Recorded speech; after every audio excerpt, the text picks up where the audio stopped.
Donc, moi non plus, je ne fais pas partie de votre club, mais je vous remercie vraiment de m'avoir proposé de parler de ce sujet. Donc, l'électrocardiogramme de l'enfant athlète, quelles sont les limites? On va voir qu'il y a quand même pas mal de limites. Donc, moi, je suis cardiopédiatre au CHU de Montpellier. Et donc, la première question qu'on nous pose en tant que cardiopédiatre, c'est bien compliqué l'électrocardiogramme chez l'enfant. Est-ce qu'il y a une formation nécessaire et d'où on part? Alors, j'ai regardé un petit peu ce qui avait été fait dans la littérature. Et on s'aperçoit qu'il y a quand même pas mal de taux d'erreur d'interprétation de ces électrocardiogrammes. Par exemple, des discordances entre des cardiopédiatres ou des urgentistes ou des généralistes qui vont de 30 à 60% selon les séries, ce qui sont quand même des chiffres assez importants. Parce que vous savez bien qu'il y a des facteurs importants qui influencent cet électrocardiogramme en fonction de l'âge. Vous avez initialement une prépondérance du ventricule droit à la naissance, et puis progressivement, cette prépondérance électrique va diminuer. C'est le VG qui va prendre le relais, et tout ça en fonction de la modification de la taille du cœur et de la position dans le thorax avec l'âge. Donc les normes pédiatriques, il n'y en a pas énormément. Il y a donc la fameuse série d'Avignon des années 80, et puis un peu plus récemment, en 2001, une mise au point sur les normes de l'électrocardiogramme chez l'enfant. Je ne vais pas parler très longtemps d'électrocardiogramme normal, mais on doit savoir d'où on part.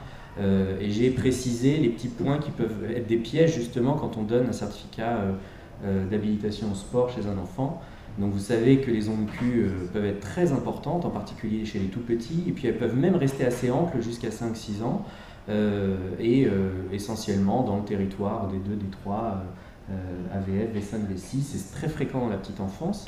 Le rapport RS, il peut être supérieur à 1, alors c'est très classique chez les petits, mais on peut même le voir chez les adolescents ou les préadolescents, ce qui peut être un piège.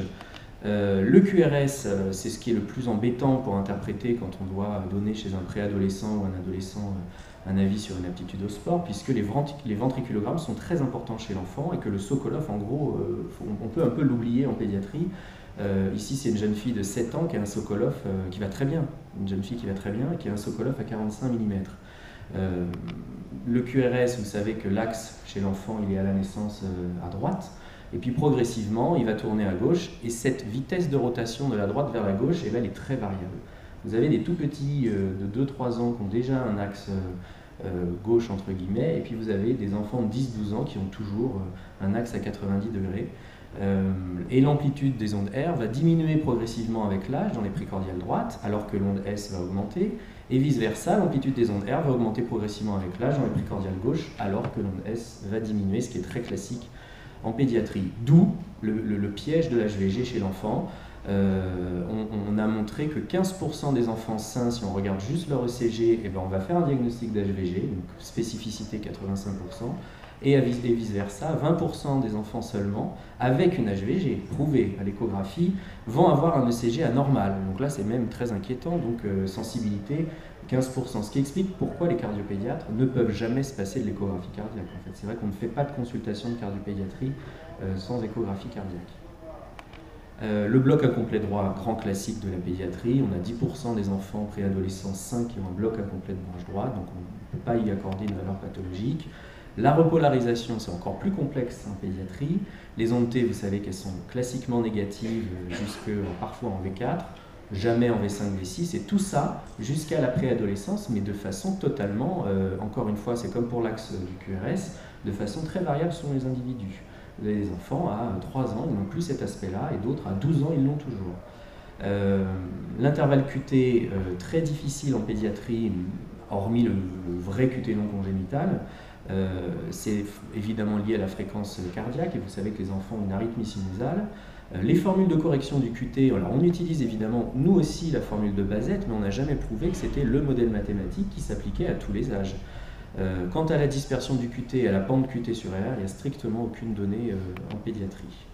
La repolarisation précoce, c'est un aspect qui n'a aucune spécificité en pédiatrie, donc cette surélévation du point J à plus de 1 mm avec un sus-décalage ST concave vers le haut.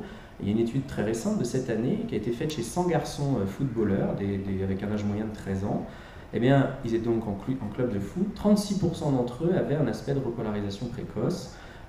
Et quand on comparait le groupe repolarisation précoce versus le groupe qui n'avait pas cet aspect ECG, dans les antécédents, on avait taux de mort subite familiale qui était dans les deux groupes de façon identique. Et ce qui avait été constaté par les auteurs, c'est que l'aspect du bloc incomplet droit dans le groupe avec repolarisation fréquente précoce était moins fréquent que dans le groupe sain.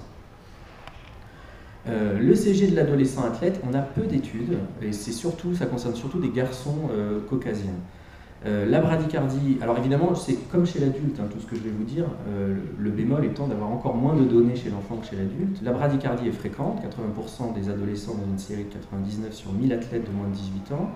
L'arythmie sinusale, je vous l'ai dit, elle est très fréquente. Le PR, comme chez l'adulte, il est plus long, 150 versus 140 dans une étude. Parfois du BAV1, avec une incidence à 5%, une prévalence de 5%, pardon. Et jusqu'à 45% d'aspect d'HVG électrique sur l'amplitude des QRS. Donc encore une fois, on oublie le Sokolov en pédiatrie. L'inversion de montée chez le sportif, qui est classique, elle est effectivement fréquente également en pédiatrie. Elle n'est absolument pas spécifique, sauf éventuellement si cette onde elle est très profonde ou qu'elle apparaît dans le territoire latéral. Et le dernier point de l'adolescent athlète, je vous l'ai dit sur la diapo d'avant, c'est l'aspect de repolarisation précoce. Donc qu'est-ce qu'on doit faire comme dépistage chez l'enfant sportif? Alors vous savez très bien, ça c'est comme chez l'adulte, que la place de l'ECG dans le dépistage elle est controversée. Donc cette fameuse étude italienne de Corrado a montré effectivement que on avait 89% de diminution de mort subite chez les athlètes après instauration d'un programme de dépistage qui comporte en Italie un électrocardiogramme, mais dans des centres bien particuliers et formés, et que de cette étude on en est arrivé à des recommandations européennes qui mettaient l'ECG en avant. Contre ça, donc c'est très controversé, les études nord-américaines sont plutôt contre. Et donc Maron, pour répondre à Corrado en 2013, a montré que sur la même période, chez des lycéens universitaires du Minnesota entre 86 et 2011, donc chez les 12-18 ans, sans aucun programme de dépistage avec ECG, eh bien, il a vu exactement lui aussi la même diminution du taux de mort subite sur la même période.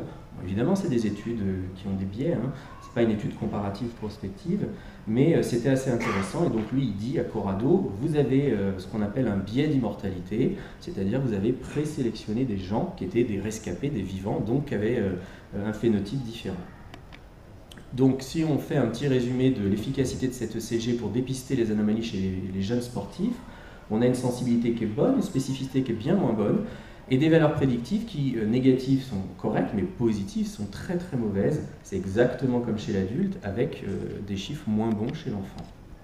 Le dépistage par l'ECG des enfants sportifs, si on fait une conclusion sur ce point, qui est un point essentiel, aucune étude randomisée n'a montré l'efficacité d'un programme d'aptitude physique au sport chez les jeunes athlètes, avec ou sans ECG, en termes de diminution du taux de mort subite. Mais quand même, il faut se fier, ce que Jean-Luc disait avant, aux recommandations. Donc les recommandations américaines, celles du CIO 2005-2009, qui recommandent malgré tout le CG chez les jeunes athlètes dès l'âge de 12 ans, recommandations qui ont été reprises par notre filiale en 2009 et qui ont mis en place les recommandations que vous connaissez très bien, puisque ce sont celles de l'adulte et de l'enfant de 12 ans à 35 ans. Contre ça s'opposent les recommandations américaines qui, elles, préconisent que le médecin du sport examine et identifie certains facteurs de risque, il y en a 12, et qu'au décours de cet examen clinique et de la recherche l'interrogatoire d'éléments ciblés, prescrivent une consultation de cardiologie. Alors pourquoi c'est très différent? C'est que les Américains ont énormément de cardiopédiatres, donc il y a 10 fois plus de cardiopédiatres aux États-Unis que chez nous, donc c'est beaucoup plus simple de mettre en place un tel système de dépistage à 2 degrés. Bon, ça, c'est les facteurs de risque qui doivent conduire à l'électrocardiogramme, que vous connaissez, qui ont été publiés en 2007. C'est essentiellement les facteurs de risque cliniques sur la présence de mort subite familiale, etc. À l'examen clinique sur la palpation des fémorales, l'existence d'une hypertension artérielle, un souffle cardiaque, et qui doivent conduire, si vous avez des critères positifs sur ces 12 critères, à la réalisation d'un électrocardiogramme, ce qu'on ne fait pas en France. On fait l'électrocardiogramme systématiquement. Donc quelle est la qualité de l'interprétation de cet électrocardiogramme chez un enfant athlète? Là, j'ai trouvé une étude que je ne connaissais pas en faisant cette bibliographie, qui est assez intéressante. Ils ont pris donc 10 ECG normaux et 6 ECG franchement pathologiques, avec Wolf, QT long, CMH, HTAP, myocardite, chez des enfants de 6 à 18 ans, et ils ont demandé à les interpréter en aveugle à 3 groupes. Premier groupe, des cardiopédiatres, il y en avait 212. Deuxième groupe, des électrophysiologistes congénitalistes. Alors en France, ce groupe a été créé l'année dernière, sous l'impulsion en particulier de Jean-Luc Pasquier, mais les Américains ont beaucoup de chance, ils ont des électrophysiologistes congénitalistes, c'est-à-dire qui font de la pédiatrie et du congénital. Il y en avait une centaine, et puis ils ont pris l'ordinateur, c'est-à-dire l'analyse automatisée des ECG.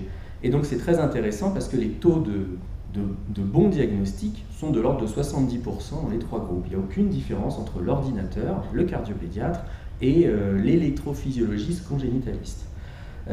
Et alors, si on fait un petit focus, 14% des électrophysiologistes autorisent le sport sur des ECG de CMH, qui est l'erreur la plus fréquente, et 10% des électrophysiologistes interdisent le sport sur des ECG normaux.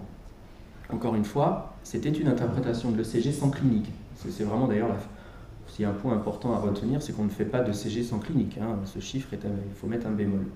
Et suite aux interprétations ECG, les cardiopédiatres prescrivent plus de tests complémentaires qui sont nécessaires. Donc on voit que les cardiopédiatres ont encore ce petit sens clinique. Et les électrophysiologistes prescrivent moins de tests complémentaires inutiles. Grosso modo, c'est ce qu'on voit tous les jours, ils sont un peu moins stressés, les électrophysiologistes, que nous. Les Américains, ce qu'on ne fait pas ici, font de la coefficacité dans un dépistage par ECG. La majorité des études médico-économiques aux États-Unis montrent que le ratio n'est pas bon quand on rajoute un ECG systématique. On passe de 90 000 $ à 200 000 $ par année de vie sauvée. Et donc vraiment, ils sont contre le fait de faire un ECG systématique. Là, avec ça, on a vraiment la réponse à la question. Alors en France, quand même, on est en France, hein, je ne vais certainement pas vous dire qu'on ne fait pas d'électrocardiogramme. Il faut suivre ces recommandations. Donc elles ont été rédigées en 2009 avec la Société française de cardiologie, la filiale et le groupe de médecine du sport. Donc l'âge de 12 ans à 35 ans, sur 10 millions de licences, on a un ECG à faire avant la première licence, puis tous les 3 ans, donc dès l'âge de 12 ans. Nécessité d'une formation à l'ECG, c'est ça le bas qui blesse peut-être en France et qu'il faut mettre en place. Préciser les limites de l'ECG avant le recours au cardiologue. Et alors avant 12 ans, alors là avant 12 ans, c'est le grand point d'interrogation. Peu de demandes de licence toutefois en compétition, mais ça peut arriver. Les morts subites sont exceptionnelles. Les particularités ECG, je vous les ai données. Les maladies rythmiques héréditaires s'expriment très peu sur l'ECG, sauf le QT long. Donc ça reste un point d'interrogation. Donc en conclusion, au-dessus de 12 ans, si on fait un résumé, c'est la même problématique que chez l'adulte pour la place de l'ECG dans un programme de dépistage, de la mort subite et le certificat de non-contre-indication. Il faut continuer à faire ces ECG. Il y aura des erreurs d'interprétation obligatoires. Il faut corréler la clinique, c'est indispensable. Un examen clinique ciblé et l'interrogatoire. Peu de data avant 12 ans, mais ici les risques sont relativement faibles. Et vraiment un message important, c'est que je pense que maintenant, il y a la DPC qui arrive, il faut que notre filiale s'empare de ce sujet, puisqu'on a beaucoup de généralistes qui sont vraiment en difficulté par rapport à cette recommandation de plus de 12 ans, et qui nous envoient à nous, cardiopédiatres, donc qui chantent tout ce programme de dépistage, en volume conséquent, trop important, des enfants qui vont très bien pour donner une aptitude au sport, et ça je pense qu'il y a un gros travail à faire de formation en 2 niveaux, comme aux États-Unis, des gens qui vont faire les ECG, surtout chez les plus jeunes. Voilà, je vous remercie.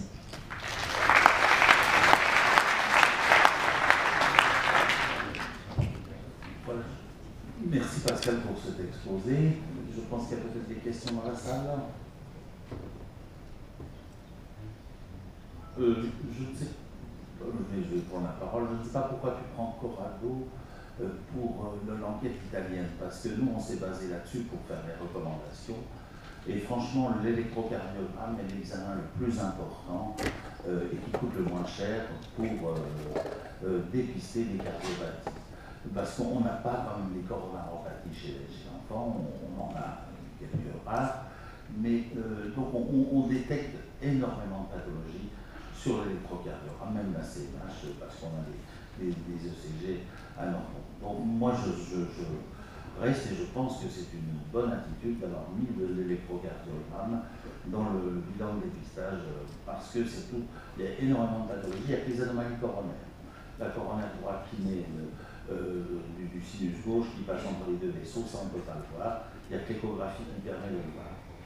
Donc je ne sais pas s'il y a d'autres personnes qui sont aussi de cet avis. En tout cas, ça ne me paraît pas mis comme ça, je crois que c'est vraiment basé sur l'attitude. C'était pour illustrer la controverse sur les 2 continents. Très bien. Oui, mais pourquoi limiter l'électrocardiogramme dépistage chez l'enfant sportif, puisque l'on sait que si on prend la statistique des morts subites, celle-ci survient à peu près chez 10%, pour 10% en cas d'une activité sportive.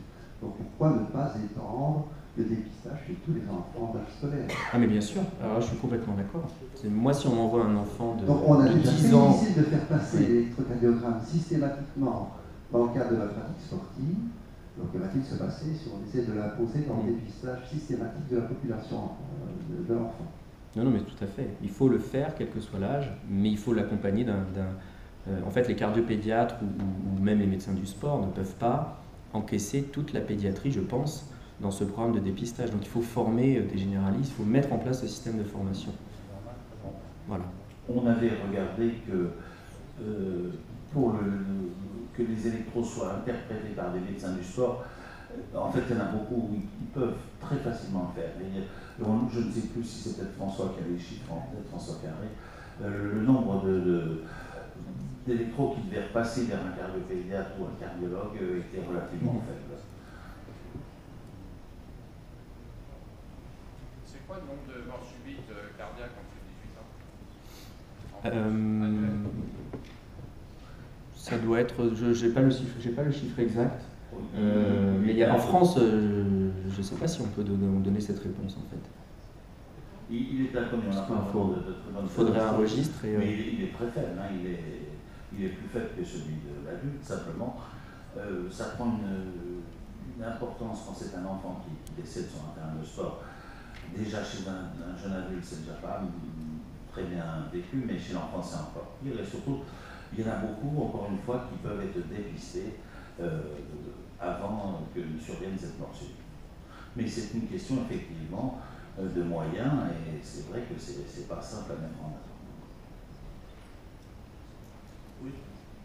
Vous parlez de formation des médecins généralistes, mais à la limite, la diapo que nous avez montré montre que l'électro-informatisé donne des résultats qui sont pas si mauvais que ça. Et c'est souvent une question que pose le médecin généraliste. Est-ce que... Mais dans la formation, en fait, il n'y a pas que l'électrocardiogramme, il y a aussi tout l'interrogatoire ciblé, la palpation des fémorales, ce qui n'est pas obligatoirement fait. Qu'est-ce qu'une hypertension artérielle chez un enfant de 8 ans?